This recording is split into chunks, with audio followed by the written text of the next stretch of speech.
evening all. Welcome again.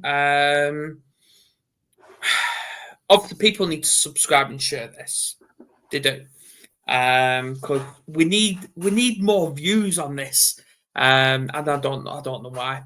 Probably just to get the content out there. This shows how tired I am. but it is this topic. Would we say it's a trigger warning with the title? Yeah. Obviously, I've not put it in the description, but it is a trigger warning. Life as an addict. Now, obviously, we're gonna change things up a little bit. Where obviously people that know who I am, but they don't know more about my background and stuff like that. So, of like even the mindset of an addict itself. So, I'm more want to share of how I became an addict and what damage I actually did and how I've turned my life around. So we've got Ashley, we've got Dr. Gilly, we've got Nick, Richard, I ain't got a clue where he is. So yeah, how about we get started? Who wants to throw the first question?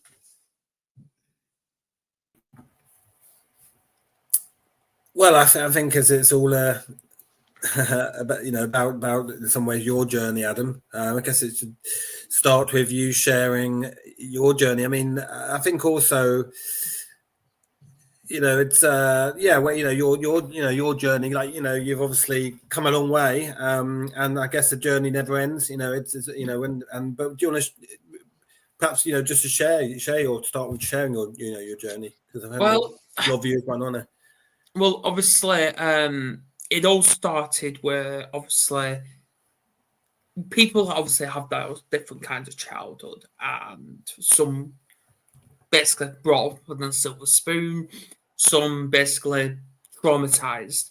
I was more the traumatized type, to the point where the nightmare, because that's how I brand it, the nightmare began when I was only 3 years old, and obviously when I went to my dad's, obviously I was only there for a couple of nights over the weekend because my mum and my dad split up because of domestic violence, which obviously they put that blame on me.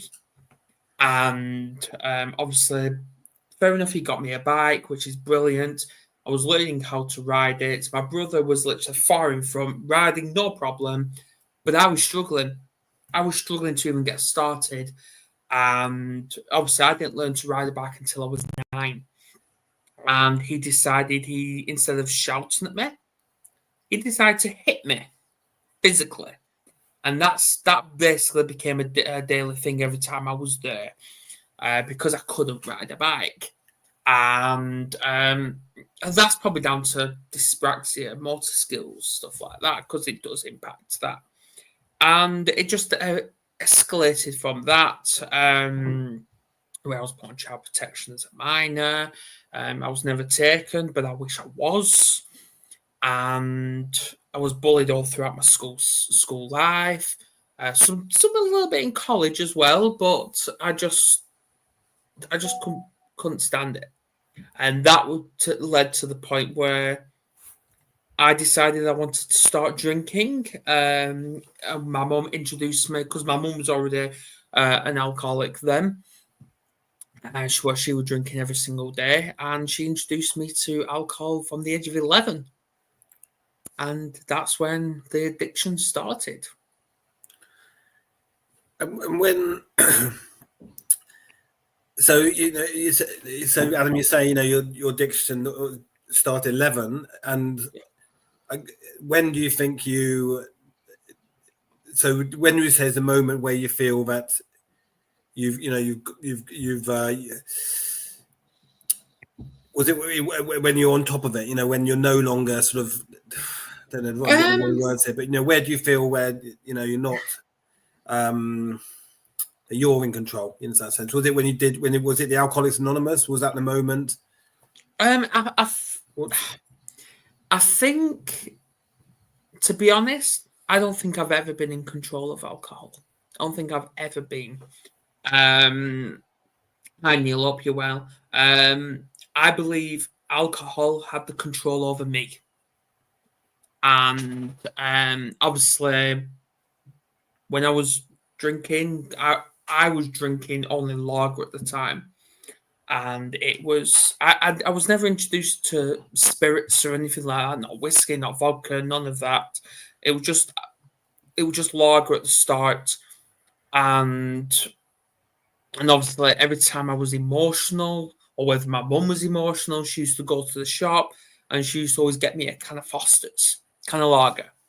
And I just sat there drinking it, whatever mood it was. And but then when the party started, and these particular friends, well, who I thought was friends, they obviously came round and they decided, hey, Adam, why don't you try a vodka and coke? Because I thought, well, okay, then let's give it a try. So I've drank that, and that's when my aggressiveness began. I thought it was good behaviour. I thought I was coming out perfectly. I blamed everybody around me. I blamed Kerry. I blamed everybody, but I never blamed myself. I was never in the wrong. I basically was an arsehole. I was an arsehole. And obviously, Kerry made it very clear that she basically, we had an agreement where one weekend I spent it with just her. The other weekend I went out socialising, and that was fine.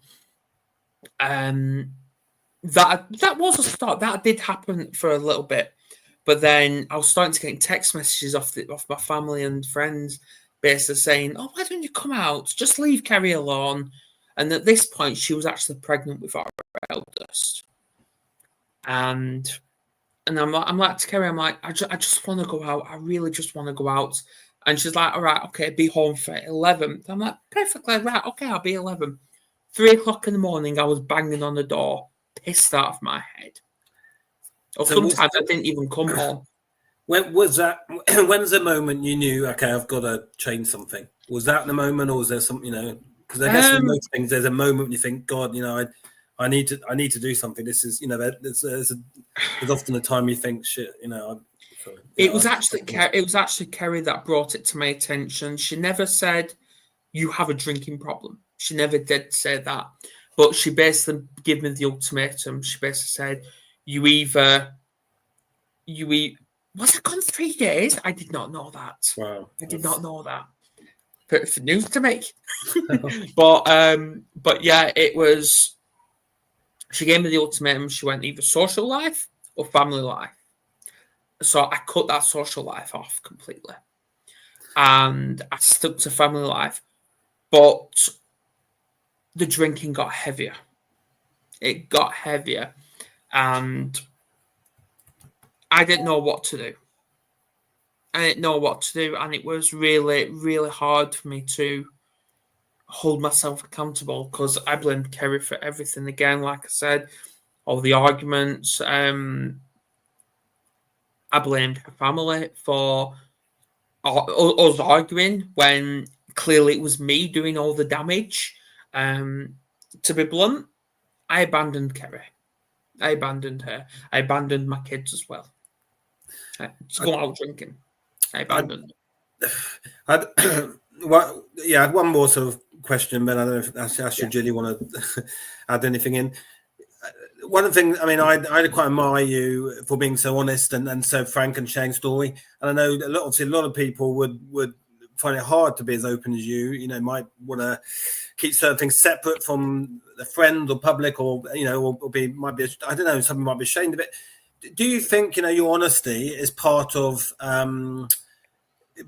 sharing your story and being honest and upfront about your challenges and your journey is part of it's helpful for you because it's that accountability. Look, yeah, this is me. It's what I did. This is my journey. Why do you think? Why do you? How do you manage to have this upfront? Be so open and honest about it? Because some people find that really hard, but I admire it, and I think. Do you think it's good to share your story because that can help others? It is. It is because I was lying a lot. I was lying a lot. I was doing a lot of damage towards Kerry and even the kids as well, and everyone who loved me. I was a liar. I was abusive. I was toxic, and to be blunt, I was a cheat as well. I was, and all that stopped. All that stopped to the point I needed to do something about it. I really did, and holding myself accountable for my mistakes, my fuck ups, was the best decision I ever made. It was the best decision because honestly, that's part of the healing journey, and I think everyone else can agree. Being honest about everything, it does show determination, and it shows we can change. I don't know what Dr. Julie thinks, but I guess I don't know whether with any sort of addiction, I guess like a bit of to move your recovery starts a bit of accountability. I guess you have to sort of say, well, yeah, but warts and all, be honest with it. Whether we're in a support group or one time, whoever it is with yourself, you have to start with by being honest and accountable for what what you basically admitting we've got a problem. Yeah, I think we've got a problem. Yeah. What do you think, Julie? Is anything on that? No, I was just wondering the same thing. Like, at what point did you decide? What point was the breaking point where you decided to go to AA? Good question. It was April last year. Oh no, it was it. No, it was start of March. No, end of March. Sorry, end of March. Obviously, It was only last year that you last went to year. AA? Yeah, last year. Wow, it took this long, but I think that's information for people. Like, it takes a long. It is because obviously before I relapsed, my last drink was the 31st of December 2023. That was my last drink. Sure. And obviously I even drank Kerry's alcohol when she was pregnant. I really did. But then I decided, I said, I want to do this 100 days sober. I want to do it. And then when I was like a couple of weeks into it, I was doing well. I was really doing well. And I thought, you know what? I just want to drink on special occasions. So Christmas, birthdays, I just want to drink them. But then when we went to a supermarket, I can't remember what it was, all I could picture when I was looking at alcohol, whether it was a bottle, whether it was a can, whether it was a crate, was my mum's face. That's what I could see. And of what she put me through. So I was holding her accountable, and I had all this anger and resentment and hatred towards her for what she did to me. And obviously I weren't blaming myself or anything like that. But then I thought, you know what? I can't drink anymore. I really can't. And I don't want to. But then when it got to end of March, I was craving a drink. It was that mental obsession. Obviously, they said in one individual, there's two types of alcoholics. There's the physical one that does drink, but then there's a mental one. And the physical one, I was doing fine. 92 days sober I was. And I was just wanting a drink. So I thought, you know what? I said to Kerry, I need to get some sort of help, bring Alcoholics Anonymous. But Kerry was basically turning around to me saying, you're not an alcoholic. I'm like, I know I'm not, but I need to do something. I need to get some sort of help. And that was my first protocol, to ring them. So I rang them, and they basically said, how long are you not going to drink? I'm like, well, I was 92 days. And they went, have you ever been to a meeting? I'm like, what meeting? And it's like, right, okay, you've not been to a meeting, so you've done all this on self-will. But basically, and these words stick with me now, and the basically said, if you did not ring us today, you'll be drinking right now. You'll be drinking. And because self-will runs out, and it really does. So the following week, I had someone come to my door, picked me up, took me to a meeting. My anxiety was up. I wasn't expecting this warm welcome. I was expecting what I've received all my life was judgment, laughing at, and just all that bullying. But I ended up being warm welcomed. I stayed there in silent. I didn't share anything like that. And it was a Wednesday, 6th of April 2024. That's when I went to my first meeting, 6th of April. And that's when I sat next to who was my sponsor, and he basically said, "How are you? Are you okay? Here's my number, so in case you ever need a bit of advice or want to talk to someone, give me a call." And that's exactly what I did. And from then, he was my sponsor. So Adam, who connected you with the sponsor and with that AA group? Well, obviously the person at Alcoholics Anonymous, I can't remember his name, but he then obviously told me where this meeting was. I'm like, well, where the hell But is I'm that? saying, did you just like Google it, or did someone schedule it? I googled Yeah. Alcoholics Anonymous. Yeah, I googled it. Okay. I googled it. Yeah, and obviously I didn't know where the hell this meeting was. And obviously, Kerry did tell me there was one just down the road, another one as well. But I'm like, I don't want to go to that one. And it was a Tuesday one. I didn't want to go to that one. So I rang. So I basically went the next day, and they went, right, okay. So what we'll do is we'll get this individual to give you a call. I'll pass your number on to him. He'll give you a call, and he'll talk you through what you need to do and what time to pick you up and stuff like that. And he'll take you and he'll even bring you home. So I contacted him, and well, he contacted me, and we just went from there. He took me while we were on the journey. He spoke to me. He asked how I was, and basically just reassured me that I'm in safe hands. I didn't believe him at the time, but everything was fine. Adam, would you? Does this make? Would you want to be? Do you think you'd want to be a sponsor in the future? Because you know, it sounds like you had a good sponsor who's helped you. Yeah. Does that have a knock on? Yeah, effect. I actually would. Yeah, I actually would. Interesting. Yeah. What does it take to become a sponsor? Commitment, determination, and know the program. You got to know the program, and you have to have the sobriety as well. Exactly. That's what I'm asking. Like, concretely, is there like, I don't know, are there criteria or something? You have to have been sober for a year. You had to have been part of the group for, I don't know, a certain period of time. It's recommended you to be get your words out, Adam. To be a sponsor, you need at least a number of years in sobriety. At least a number of years. Over a year. Okay. Yeah, and my sponsor is going to be at the wedding next week. He is. Oh, nice. That's good. That's nice. He came to the christening. Okay, yeah. Oh, yeah, no, yeah. Only the church bit, though. Only the church bit. No, I do remember. Yeah. So, sorry, one more question, Adam. So before give me as many as you want. I'm interested. I've never like interviewed you on the show in this way.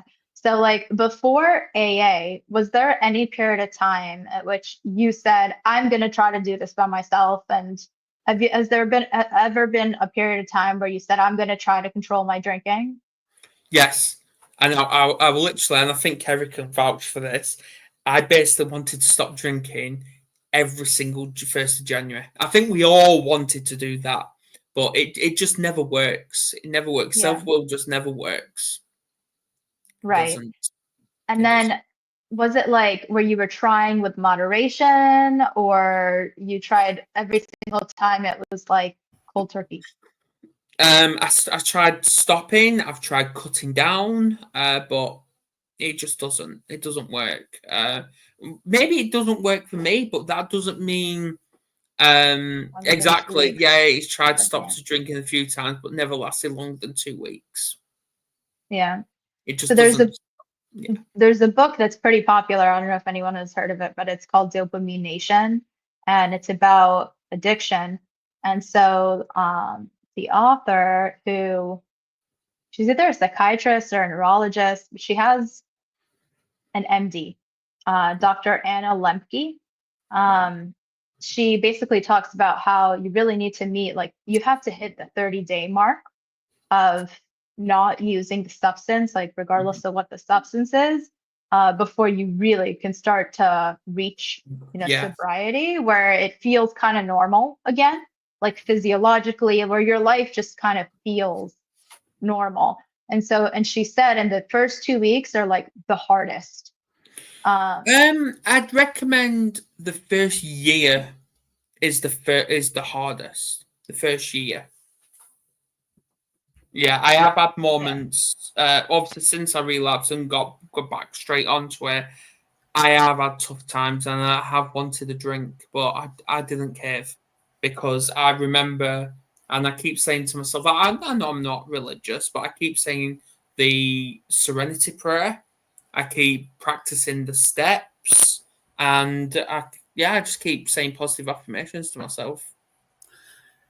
I like what you said, Adam, that it's not just the physical symptoms that, keep you addicted, it's mental. And I guess, you do hear sometimes of people who, maybe like an alcoholic and they haven't drunk for, say, 10 years, and when they drink again, people say, well, you haven't drunk for 10 years. Why did you start drinking again? Why did you have a drink? But I guess that's the thing, it's partly, I guess it's in some ways that's not just physical reasons. It's the mental. Anything, Ashley? I've just been listening. Talk about the support system that you have built while being sober. Yeah. Being sober is brilliant because it feels like I was born again. Obviously, speak to people who are in sobriety as well, who are addicts as well to whatever it was. Like the meetings that I have, we have people from Alcoholics Anonymous come who obviously are newly fresh from relapse themselves from alcohol, people from relapse from drugs as well. And so obviously they come. And I do speak to a lot of people from NA or LAA. And you know what? I think to understand how addiction works, you need to talk to people who have gone through it. Because it's like mental health as well.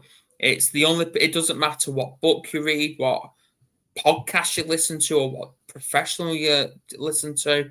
I think the best person to know all this is themselves or people that have gone through it. What about the support network beyond that, though? The support network will always be there. It's more you need to have that dedication to actually reach out, that confidence to reach out. So obviously there's Alcoholics Anonymous, there's NA, which I can't remember what that is.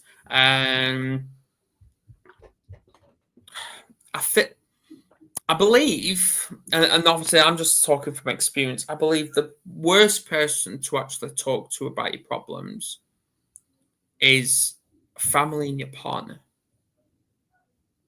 Families and your partner, because they won't understand it. But there are support networks for partners of addicts as well out there, and I think that's called, what's it called? I can't remember what it's called now. I can't remember. But there is a group out there. There is a group out there for partners of addicts. Did Carrie ever go to that support group? Maybe she can drop it in the chat if she knows what it is. I know Kerry's been to a group once, and she says it wasn't for her. I can't remember what it's called. It's interesting you say that it's it's in some ways easier talking to strangers, I guess, in the AA. Well, to start off as strangers, but also they got the shared experience. Yeah. Where if you're trying to talk to family or close friends, actually, it's really hard. But so maybe there's something about that, isn't there? But, I think the reason I said you can't talk to family is because because you're already feeling shit anyway with Al-Anon. That's it, Al-Anon. That's for partners. Partners of addicts. But what were I saying? I think the reason you can't talk to your family because you're already feeling shit, they'll think that they've done something wrong, which will put more strain onto you as an addict, which will probably cause all this resentment towards yourself. And it actually says in the big book of Alcoholics Anonymous as well, the biggest cause for relapse is resentment. Interesting. Maybe just want to acknowledge perhaps Neil who put the Al-Anon, shared the Al-Anon name, but who's put in a few comments saying how he's struggled with addiction, he's with people smoking weed. So thanks for sharing that, Neil, and also that he's cutting down, long way to go. So obviously reflects what Adam said, it's a long journey, and but it says it's helping anxiety. So just thanks, Neil, for your comment and sharing that. So I just want to say it. Yeah. Well, and it too, like Adam, as you and I have had, we had multiple conversations when you were first beginning your sobriety journey and before you went to your first meeting and all of that. So I think the biggest thing too is really finding that pocket of people that you can go to when you haven't gone to that meeting yet. When you're like, I am anxious as all get out, but people that can encourage you of, okay, it's going to be all right. Like, this is the first step you take to getting on the new journey, on the new path, and not having judgment. Like, when you relapsed, you felt like absolute shit. I did. And you had gotten on a phone call, and I can remember you saying, like, you know, I feel like absolute shit. I don't know what I was thinking. And you, I think, were more afraid that I was going to, like, just ream you out for doing it. And I was like, you already feel like shit all by yourself. I don't need to do it for you because you're already beating yourself up. So what was that going to help? But we had a conversation of, okay, what does this look like when I feel triggered? What can I do instead when I feel triggered besides calling my sponsor? Can I go for a walk with Carrie? Can I do XYZ things to take my mind away from, I want a drink. I need a drink. Mm-hmm. Whereas it's almost like somebody who's trying to quit smoking, where they're chewing on gum or they've got to fiddle something with their hands because it mimics having a cigarette. Or, you know, something along those lines. So it's really important to find those people that will be in your corner. Absolutely. Beyond just the sponsor, and those that are at AA that can, you know, be that guidance for you, but other people that will support you along the way. I suppose it's it's about non-judgment, because it's all too easy, you know, to automatically think or say, well, how could you do that? Why would you do that? But then obviously that's the worst thing, because if all it serves is make you feel bad, which then would put you more likely to then relapse, by, you know, because then you feel bad about yourself. But that's probably a lot of people's automatic reaction is to think that. Why would you? But I suppose that's the thing. It's non-judgment. You know, a genuine support thing is not, if you fall, you know, if you make mistakes along the journey, you know, not made a judgment, but just that. Well, get back on support. What do you think? Well, basically, me and Kerry obviously had the same epiphany, where obviously when I first, and this is no offense to anyone that loves religion, it's not, but when I first heard the words Alcoholics Anonymous, and this was my opinion at first, it was just a bunch of drunks coming together and learning how to give themselves to God. That, and turn religious. That was my first views. But then when I actually finally went to AA, all that straight away disappeared, because they made that very clear. It's not a religious program. It never has been a religious program. It's more a spiritual program. And that's what made me fall in love with Alcoholics Anonymous, because it's spiritual.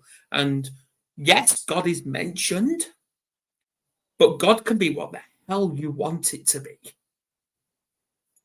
So yeah. Adam, you're not the only one who's deterred for that reason. I think there's a lot of misconception about AA. They think it's exactly how you described it, a bunch of drunks coming together, right, to praise Jesus. What was your view? Find yeah, Jesus. what was your view, Richard, before you went to AA? Was you the same? Well, I'm a different case because I went when I turned 20 years old.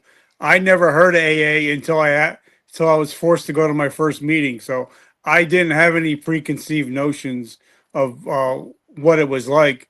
But once I sat there and heard everybody's stories, that's when I said, "Well, this is where I belong. This is home." Yeah. So, but that's also where I found God. So, they talk about a higher power of your own understanding. Yes. So, you figure out. I mean, your dog could be your higher power. A box of soup can be your higher power. It doesn't matter what it is, as long as you know that there is a God and I'm not him.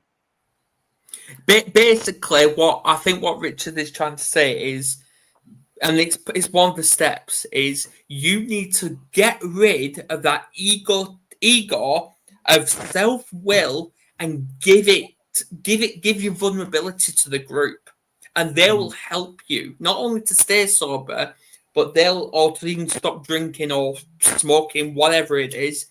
But they will help you with pretty much anything. And me being part of AA, it's not just helped me to stay sober, it's actually helped me to be a different person.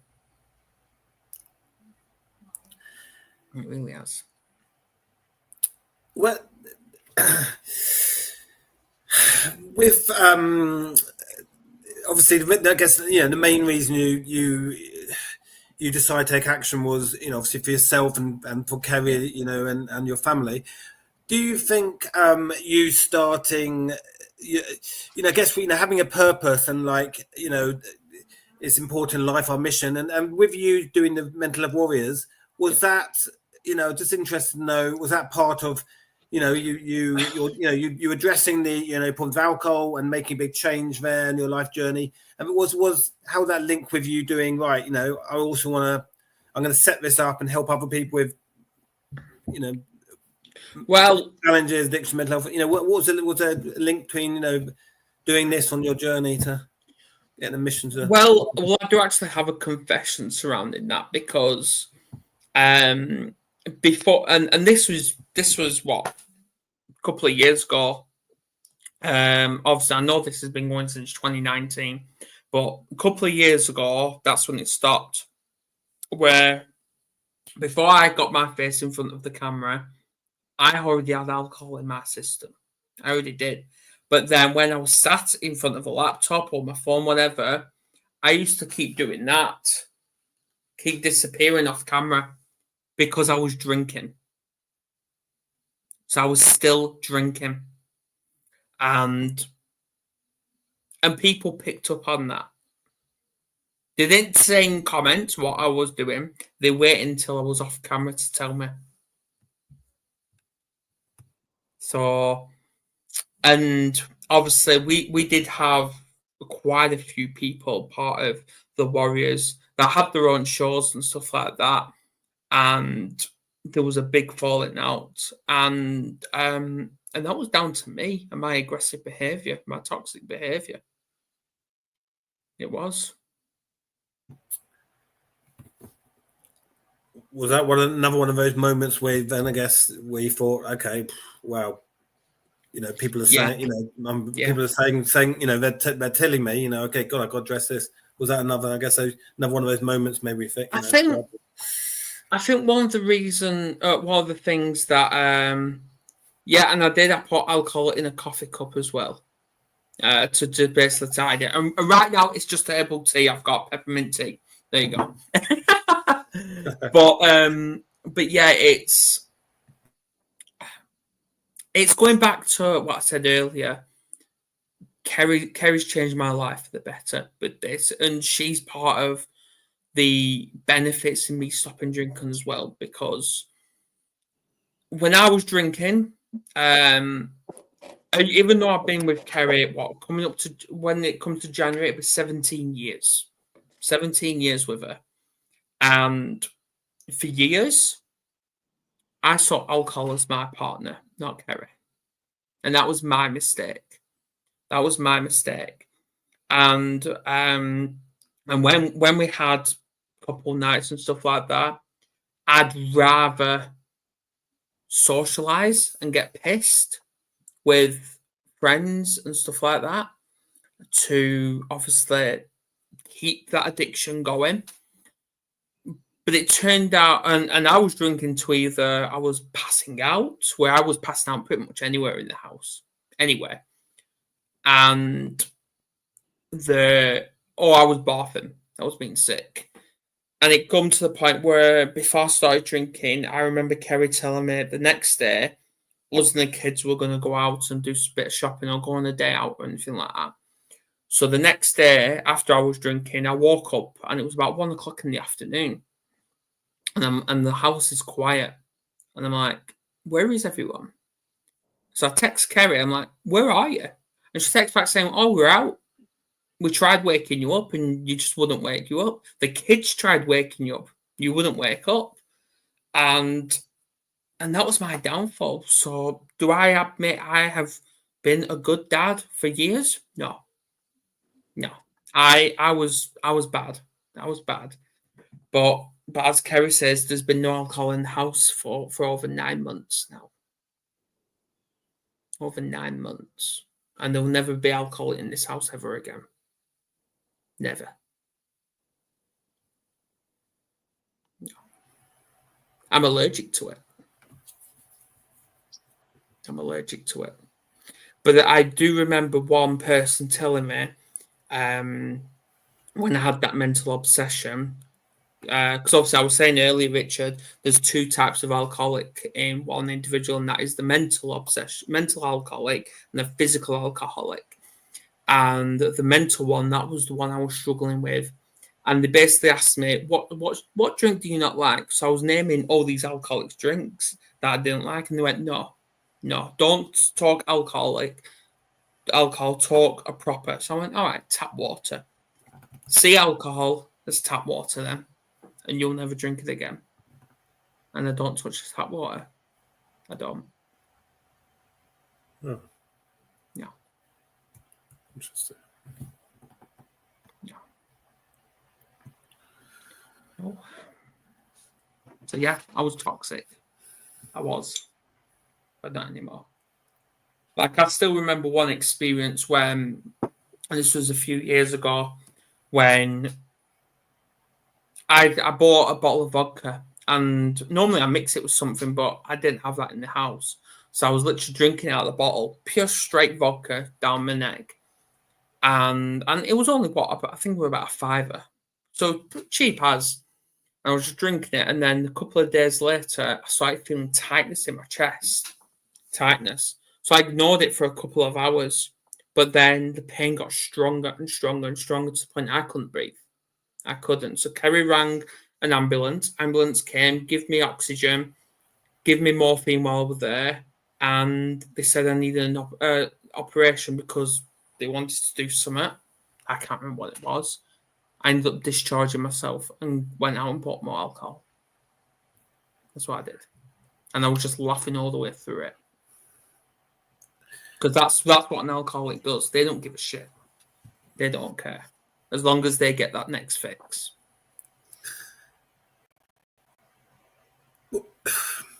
As a sort of saying, isn't it, that you have to hit rock bottom before you can then start your journey, back up.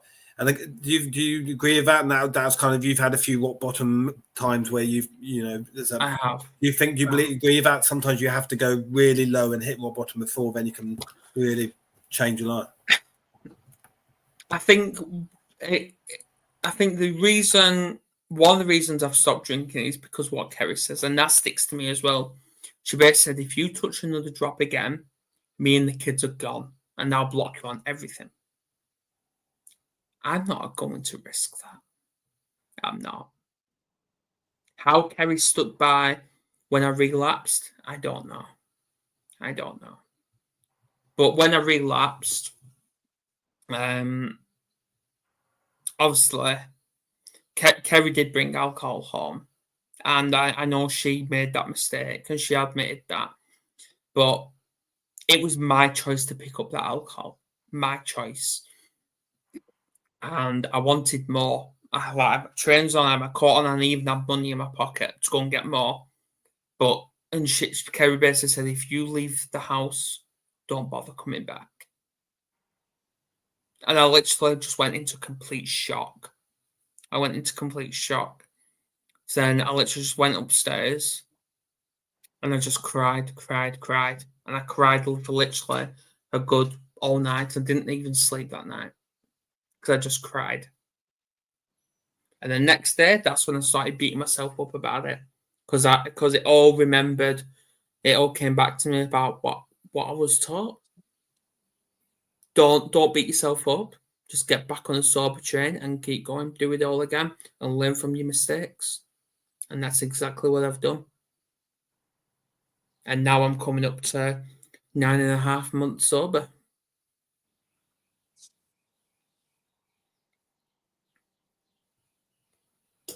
So in terms of what has been the most helpful to you, you said before, one, it's like viewing alcohol, you said like tap water, right? Yeah. Like just kind of having this like, it's nothing special, take it off its pedestal. It's just like, I don't know, dirt. I don't know, anything that's kind of out there. I don't know. I guess that's one strategy, like I guess like a shift in thinking.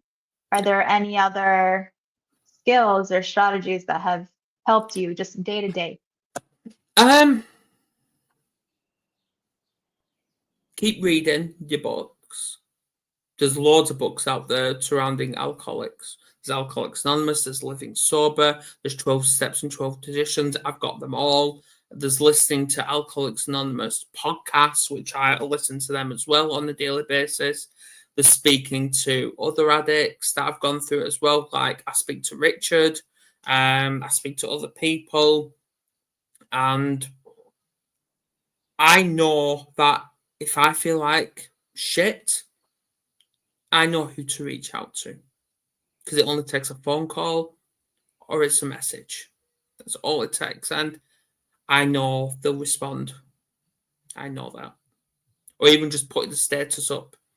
I'm in trouble. I'm struggling. That's all I need to do is just put I'm struggling, and I know I'm going to get loads of comments, and they'll reach out. I know that. But I'm not struggling. I'm living this healthy life, and I'm ready to get married next week. And that is it, because I proposed to Kerry when we was only together 11 months. 11 months. I now have identified why we never got married sooner. I've identified, and that's because of me and my drinking days.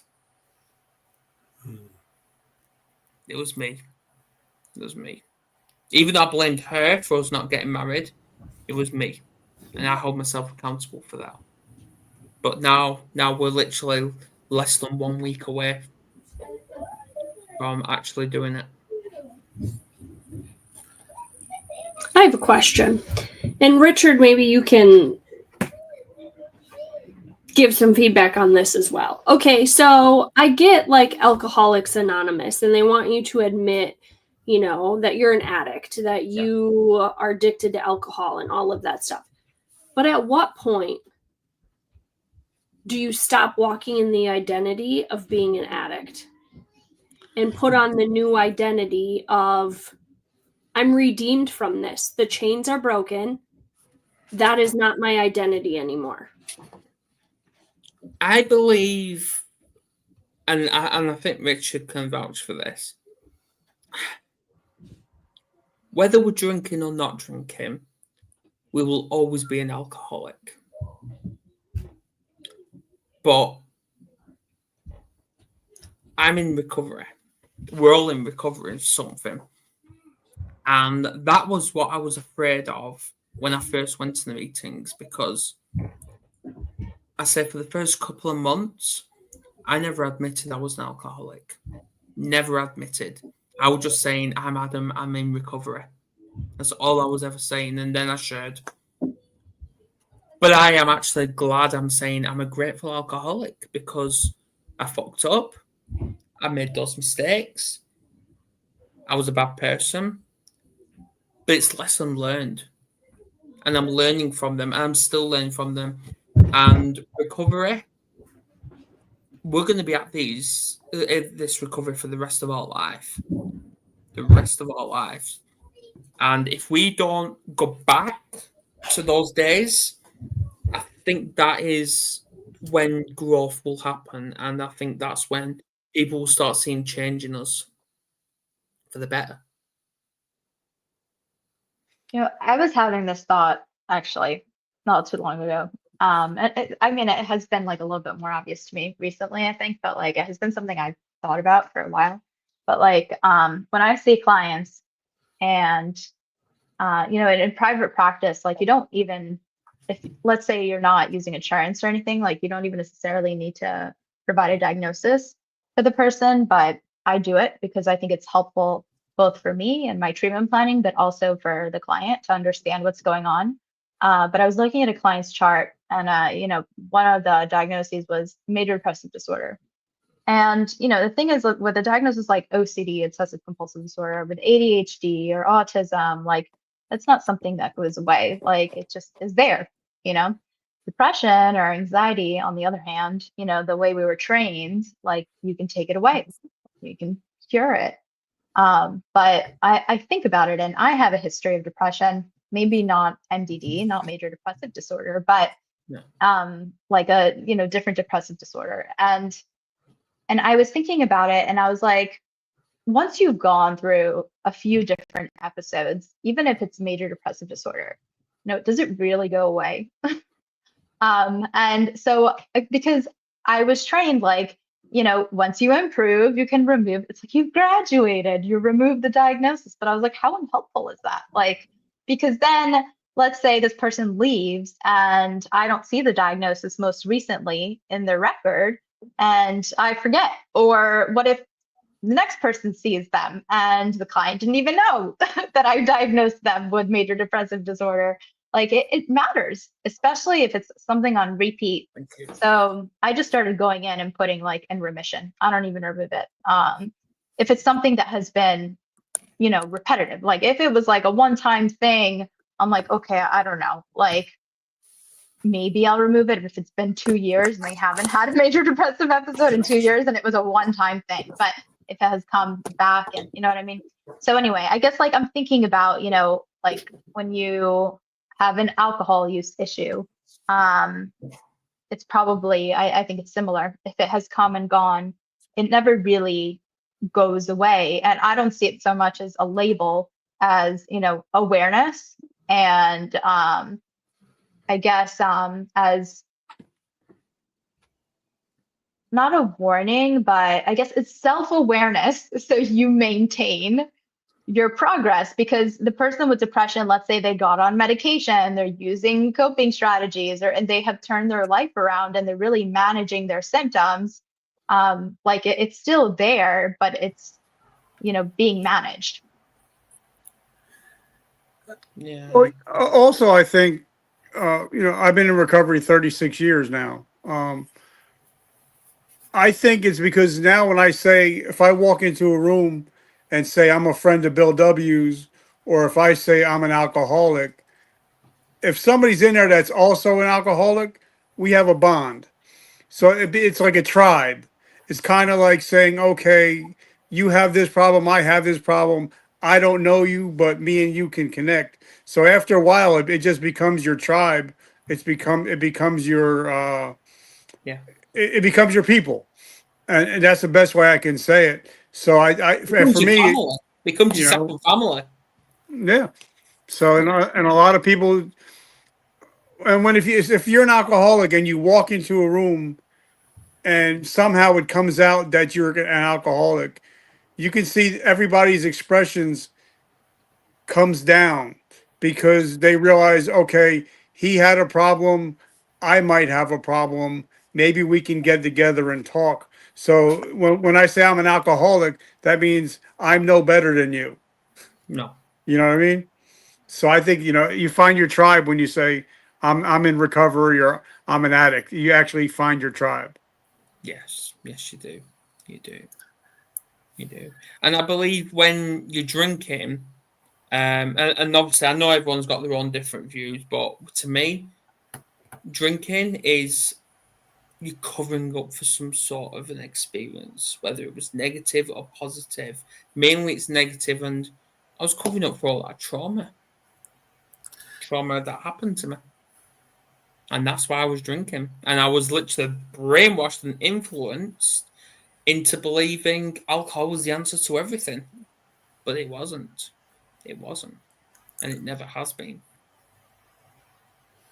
But alcohol is, and I did, we could agree to disagree. Alcohol is neither good nor bad. It all depends on me. I'm allergic to it. Somebody else may not be allergic to it and can have a beer after dinner and just have one. So alcohol is not good or bad. It just depends on the person. Yeah, absolutely. Yeah. I guess also like being an alcoholic, that's always be a part of you, but that's only part of you. So Adam, to certain people, you're like Richard said, connect with people because you're an alcoholic, or share with people. But then obviously you're also like a dad, a partner, football fan. So that's he's always these other parts of you, and that's the thing, isn't it? It's not, you're not just an alcoholic, you're also, a father, a football fan, a friend, it's all these things. And it's important. I think it's important to remember that sometimes, that it's not the only thing that defines you, but it's an important part of, we'll make sure. Yeah. Well, I still remember actually what led me to relapse in the first place. And that was because, not just with Kerry bringing alcohol home, but it was more that we went on a day out. I can't remember where we went. I think it was Preston or something like that. And obviously we was walking past. It was a nice day. People were out. They were drinking outside pubs. So we walked past 3 pubs and everyone was out drinking. So that literally got to me a little bit. And on the train, because the train was that packed, I was literally on this carriage and literally right in front of me, there was someone drinking. So it's not them drinking that bothered me. It was the smell of alcohol coming towards me. That's what gets you. And I'm like, I can't do this. I just can't do this. So when we ended up going into a supermarket, obviously just to get, I think it was tea that night, I said to Kerry, I can't be in here. And I literally just gave her the trolley, got the pram, and just walked out the supermarket. I just walked out, and I've only ever done that twice in my life. Just walked out mid-shop. I just couldn't do it. But now I can literally walk up and down the alcohol aisle and not even be fazed about the alcohol. It really does not bother me because I have no interest in it whatsoever. I'll look at it, but no, I have no interest. And that's called manifesting goodness. Manipulating our mindset, Richard. I mean, if I go in my house downstairs, I got liquor, I got wine, I got beer in my house. It's not for me. My theory is I drink, I die. That's it. There is no other. So when I change the mindset of I just don't drink. I'm not a drinker. I don't drink.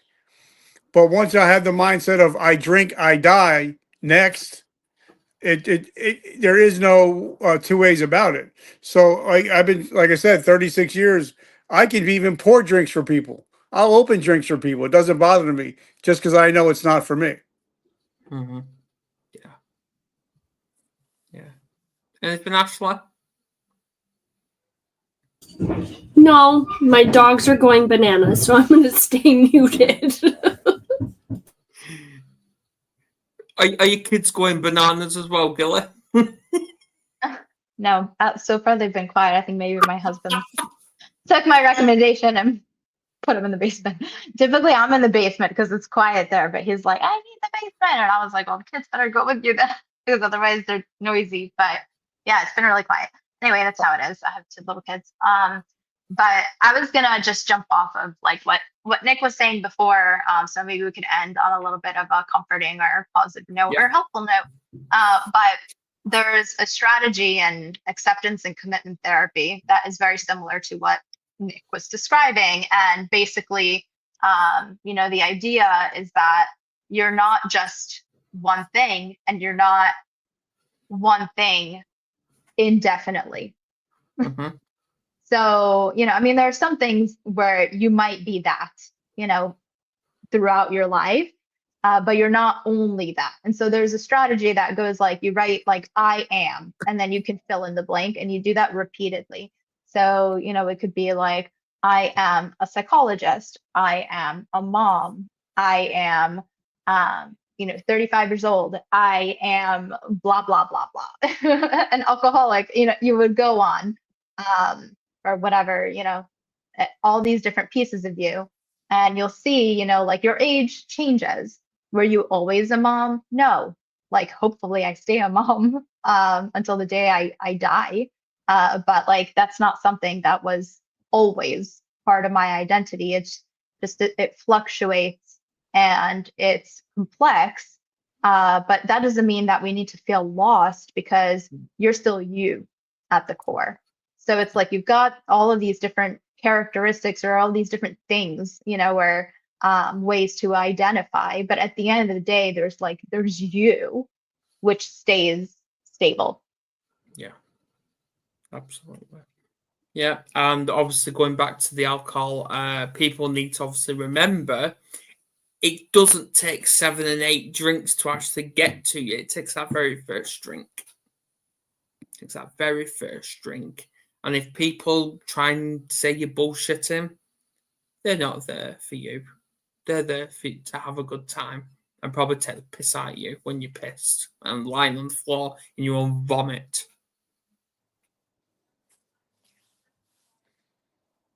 So, yeah.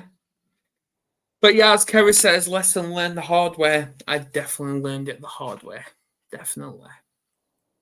Yeah.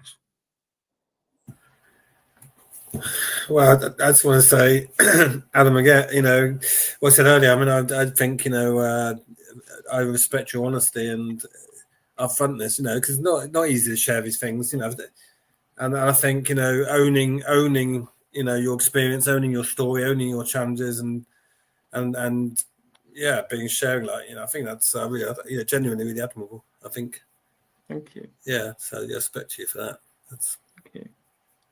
Yeah. Anything else? Nope. And guys, if you're listening out there, if you don't put your recovery first, you're going to lose everything. Yeah. So put your recovery first and you'll be able to have everything. Like I tell everybody that not following the 12 steps got me kicked out of my house. Following the 12 steps got me into my brand new house. So always put your recovery first. Everything else will fall into place. Yeah, it will. It will. Absolutely. Absolutely. One day at a time. See yesterday as a lesson. Today, better yesterday.